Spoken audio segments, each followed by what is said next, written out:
Rent's up 80%. Time to grow up, my mother said at Thanksgiving dinner.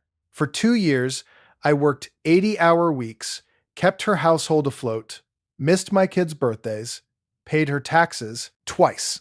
Then she bought my sister a luxury car. My golden girl deserves comfort, Mom added. I didn't blink. That night, I updated every account and emailed one folder. Rent's up 80%. Time to grow up. My mother said it like she was reading the weather, like it wasn't a knife slid cleanly between my ribs. We were halfway through Thanksgiving dinner at her house, the same house I'd kept from collapsing for 2 years, and my fork froze over a sad, lukewarm pile of stuffing. Across the table, my kids had gone quiet the way they always did when the room changed temperature. My son Aaron stared at the cranberry sauce like it might explode. My daughter, Lila, slowly lowered her glass of sparkling cider, eyes flicking from me to Grandma to my sister like she was tracking a tennis match. My sister Paige didn't look up from her phone. Mom sat at the head of the table with her hostess smile, the one she put on when she wanted the world to see her as generous and long-suffering. Her sweater was cream-colored, expensive, and new.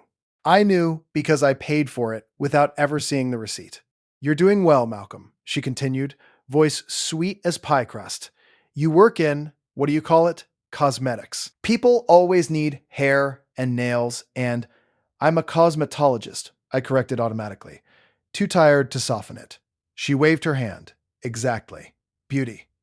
It's not like you're breaking rocks. You can handle a little increase. I'm not asking for anything dramatic. Paige let out a tiny laugh like a champagne bubble popping. I swallowed. The turkey in my mouth turned to sawdust. Mom, I said, keeping my voice low because my kids were right there. We already talked about this. I've been covering the mortgage, utilities, and I appreciate it, she cut in, smiling wider. But it's not sustainable. You're a grown man. You have your own life. You can't keep living like you're... Like I'm what? I asked. The silence that followed was so sharp it felt like it could cut skin. Paige finally looked up, eyes sparkling with something that wasn't warmth. Like you're the family hero, she said, voice dripping. Like you're the only one who ever does anything. I stared at her. I'd worked an 80-hour week leading up to this dinner. 2 doubles at the salon because we were short-staffed. 3 late-night bridal trials. A last-minute color correction for a woman who cried into my cape because her husband had left her. I'd smiled through all of it because that's what I do. I fix how people look so they can believe they're okay. I hadn't smiled in front of my own mirror in months. Mom leaned forward. Paige is right. You've been performing, she said, and it's exhausting to everyone. My hands tightened around my fork. Exhausting to everyone, I repeated. Lila's little fingers found mine under the table. That tiny touch was the only thing keeping me in my chair. Then Mom delivered the second blow, casual as a garnish. Oh, and Paige has some wonderful news, she said brightly. We got her a new car. Paige's grin widened. It's not new, she said. It's just upgraded. My stomach dropped before my brain caught up. What kind of car? I asked, already knowing the answer would hurt. Paige's eyes flicked to Mom, like she was checking permission. Mom beamed. A luxury model. Nothing outrageous. She deserves comfort. My golden girl deserves comfort. For a second, the room blurred. My pulse thudded behind my eyes. I didn't blink. I didn't yell. I didn't slam my hands on the table like some movie character finally snapping. I just sat there, feeling something in me go quiet and cold, like a switch flipping, because I knew exactly where that money came from. From the temporary transfers, from the little emergencies, from the just until next month, from the taxes I paid twice because she forgot she already used the first payment on something else. From the birthdays I missed because I was working overtime to keep her lights on. From the nights I kissed my kids' foreheads when they were already asleep, whispering, I'm sorry, into hair that smelled like shampoo. And childhood. Mom watched my face like she was waiting for me to explode so she could call me ungrateful. Instead, I set my fork down carefully. I'm going to step outside, I said. Mom tilted her head. See? Dramatic. I stood. Lila's hand slipped away. Aaron's eyes followed me, anxious. I'll be right back, I told them, forcing my voice into a calm that didn't feel real. Outside, the air was cold enough to sting. My breath came out in white puffs. The porch light buzzed. Somewhere down the street, someone laughed. A normal laugh, a normal family night. My phone felt heavy in my pocket. I stared at the dark yard, and I thought about every transfer. Every bill. Every Malcolm. If you don't help, I don't know what we'll do. I thought about Paige, posting photos of her brunches and her manicures. Manicures she never paid for because you're a cosmetologist. It's basically free for you. I thought about my mother saying, "Time to grow up," to the only adult in the room who'd actually been acting like one. And then I did the most dangerous thing I'd done in years. I went quiet. That night, after I got my kids home and tucked them in, after I stood in the hallway listening to their breathing, like it was proof that I still had something pure in my life, I opened my laptop. I updated every account, and I emailed one folder. People hear cosmetologist and think glitter. They think light, gossip, pink walls, and a life spent fluffing hair and painting nails.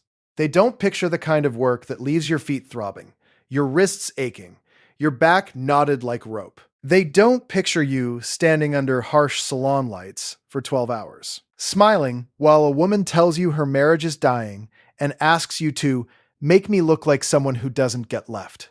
They don't picture you counting tips in your car at midnight, trying to decide whether to buy groceries or pay the electric bill at your mother's house because she called again crying, saying she doesn't know how she'll make it.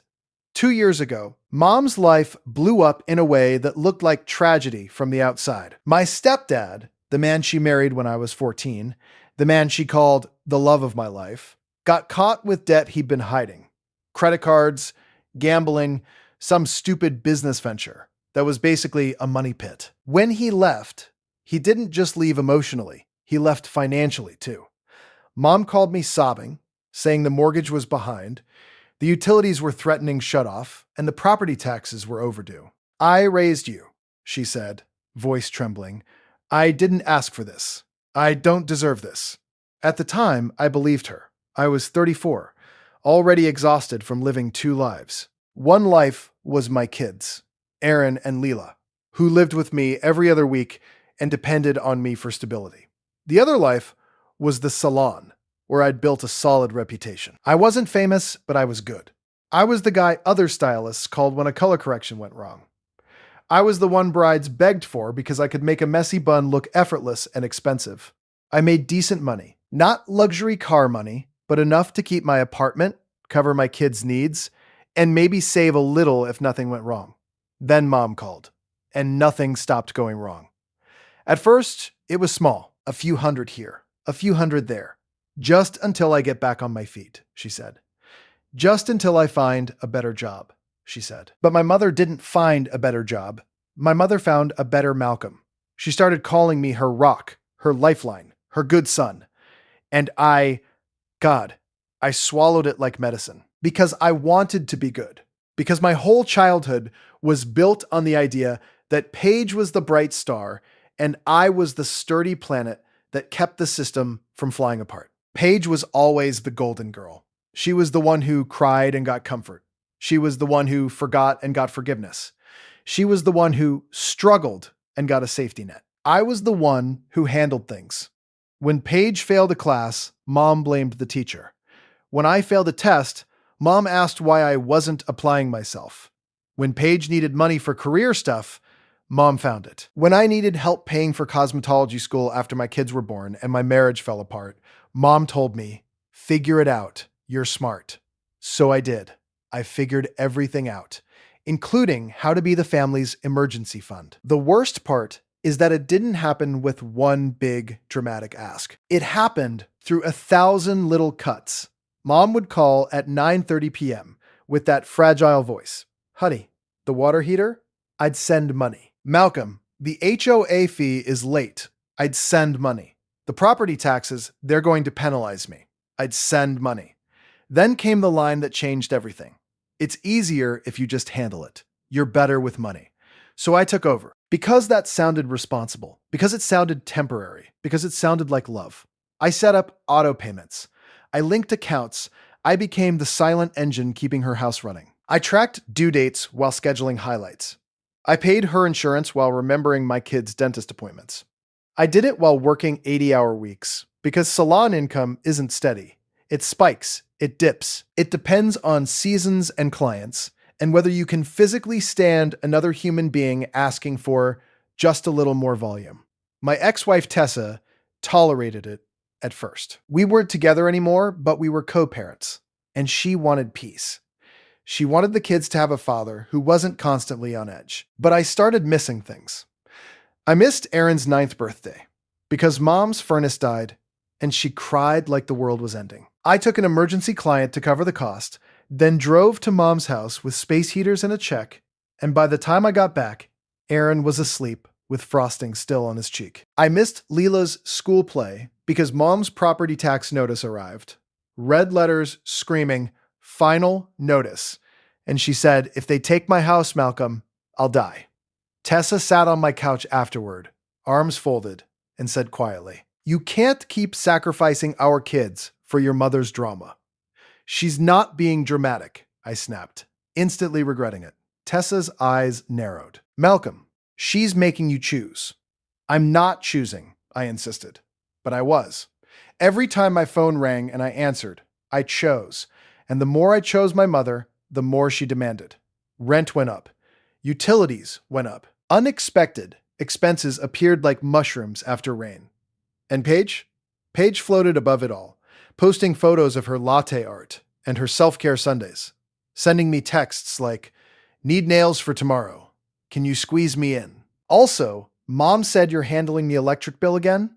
Love you, love you." Like that phrase erased everything else.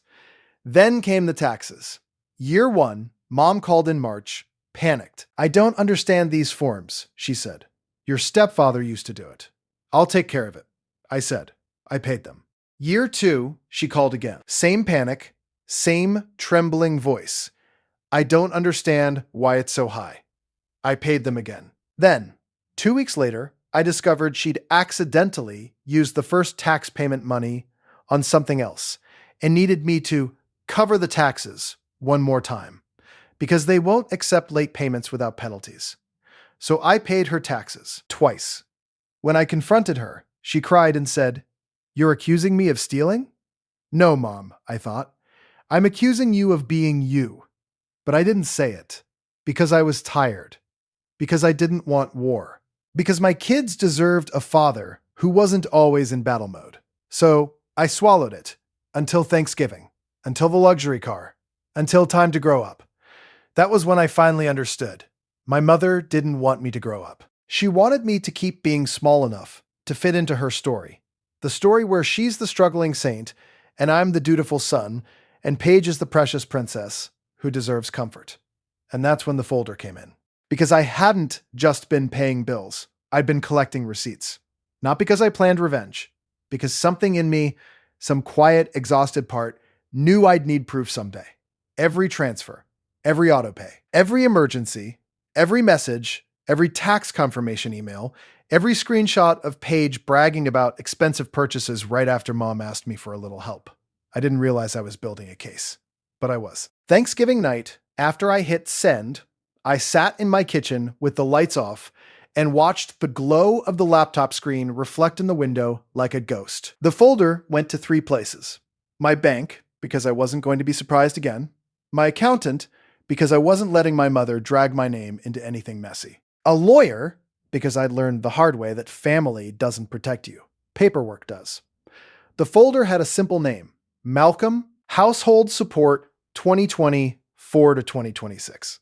Inside were subfolders that made my stomach twist. Mortgage and utilities, property taxes, paid twice, transfers to Mom, transfers to Paige, text messages, car purchase timeline.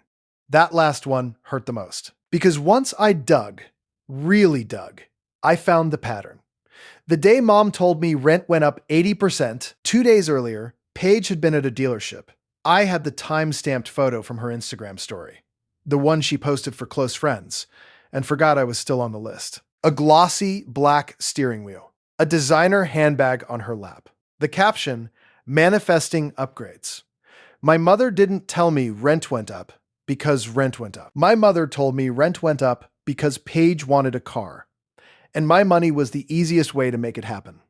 The next morning, Mom called like nothing had happened. "Good morning, sweetheart," she chirped. "Did you get home okay?" The kids seemed tired.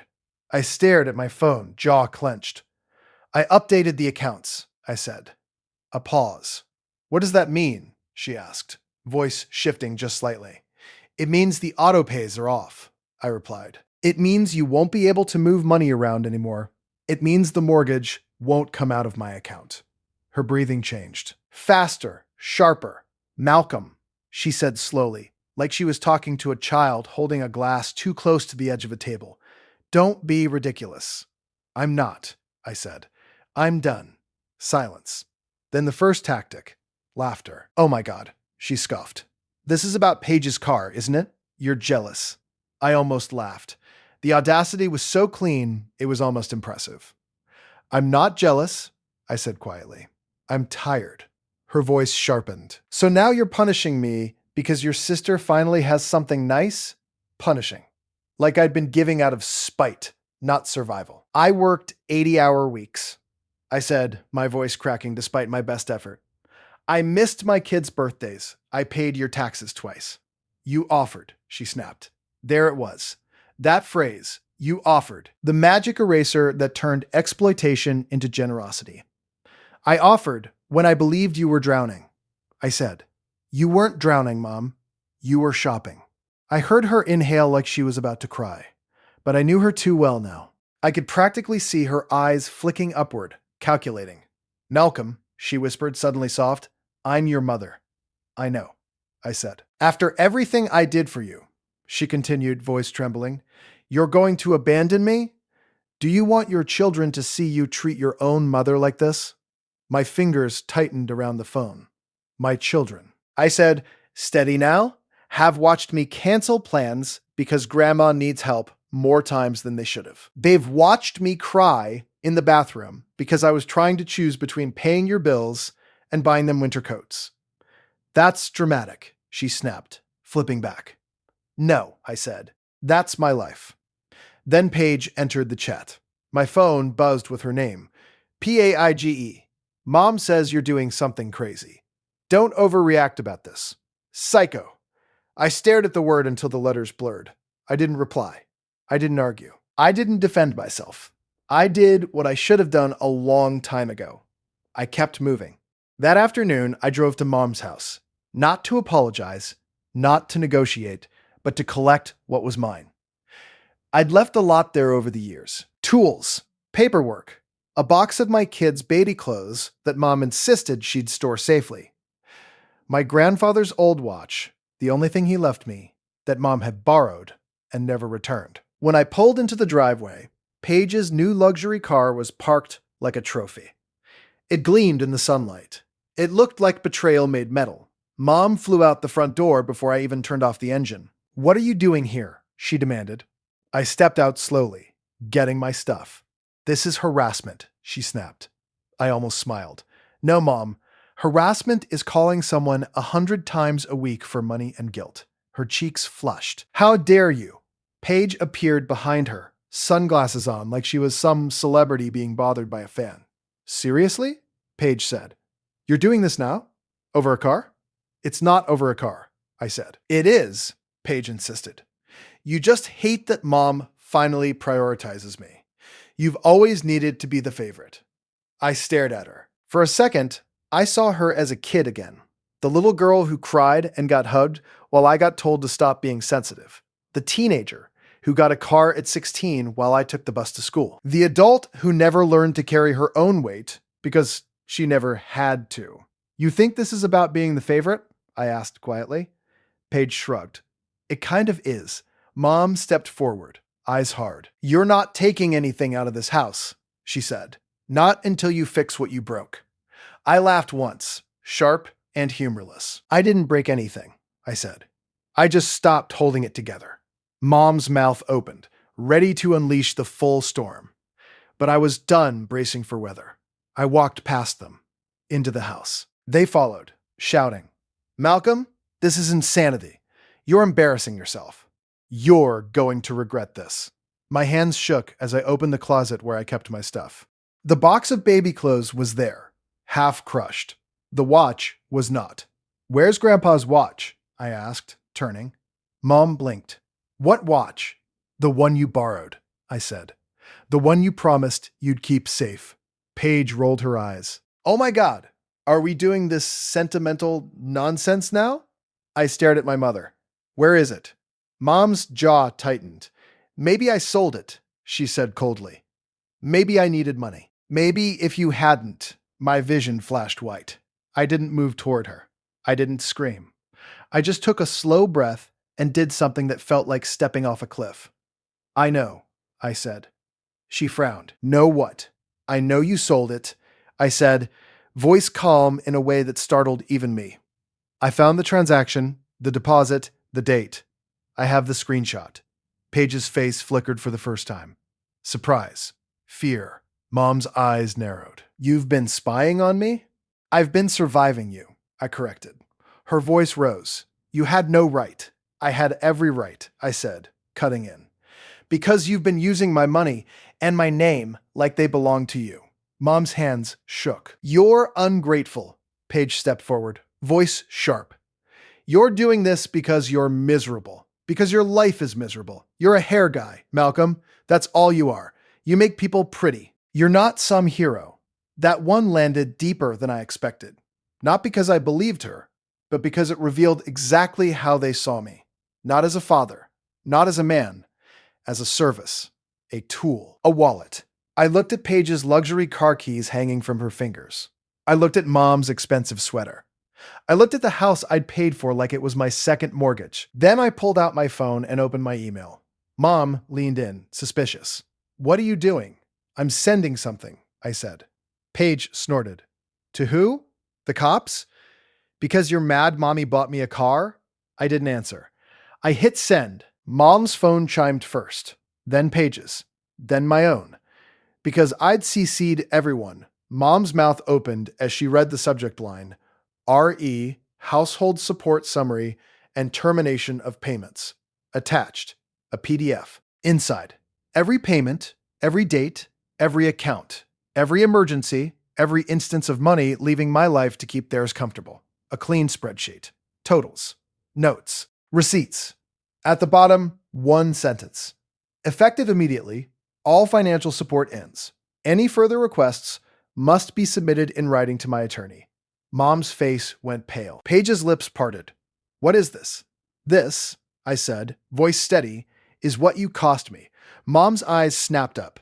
You sent this to my accountant, I said, to my lawyer, and yes, to you, because you don't get to rewrite history anymore. Paige's voice rose. You're insane. Mom will lose the house. Mom grabbed her phone with shaking hands, scrolling as if she could delete reality. I raised you, she screamed, suddenly raw. I fed you. I clothed you. And this is how you repay me? I felt something in my chest loosen, not from cruelty, but from clarity. You didn't raise me, I said quietly. You managed me.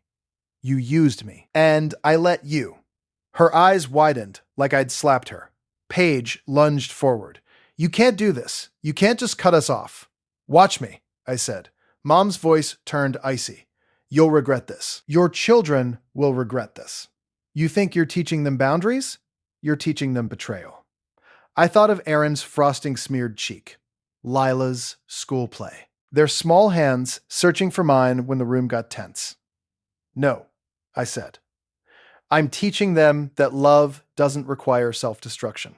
Mom's face twisted. You're selfish. I nodded once. Maybe, but I'm alive. I picked up my box of baby clothes. I took the paperwork. I took the things that were mine. At the door, I paused. Mom's voice was low now. Dangerous. If you walk out, don't come back. Paige crossed her arms like she'd already won. I looked at them, my mother and my sister, standing in the house I'd paid for, daring me to choose them again. And for the first time in my life, I didn't. I won't, I said. Then I walked out. The first week after I cut them off felt unreal. My phone was quiet at first, the calm before the tantrum. I went to work, smiled at clients, listened to them talk about holiday plans, and felt like I was moving through water. At night, I sat with my kids and actually stayed with them. We baked cookies. We watched a movie. Aaron fell asleep with his head on my shoulder. Lila braided my hair, badly, and giggled like it was the funniest thing in the world. For the first time in 2 years, my chest didn't feel like it was being slowly crushed. Then the storm hit. Mom called 32 times in one day. Paige sent texts that swung like a pendulum. PAIGE, please, she's scared. Just help a little. PAG, you're ruining our family. PAG, I can't believe you're doing this to Mom. PAG, you always think you're better than us. PAG, fine. Enjoy being alone. Your kids will leave you too. That last one made my hands shake. But instead of replying, I forwarded it to my lawyer. Because I wasn't playing their game anymore. 2 weeks later, my mother's power got shut off for a day. I know, because she called me screaming. You did this, she shrieked. You're killing me. I stared at the wall while my kids colored at the table. I didn't shut off your power, I said. Your unpaid bill did. You left me helpless, she sobbed. No, I said. I left you responsible. Paige called next, crying in a way that sounded unfamiliar. Malcolm, she whispered. I can't cover this. I can't. I have my own expenses. I almost laughed. The irony was sharp enough to taste. So, sell the car, I said simply. Silence. What? She asked, like I'd suggested she cut off her own arm. Sell the car, I repeated. If you need money, sell the thing you bought. Paige's voice cracked.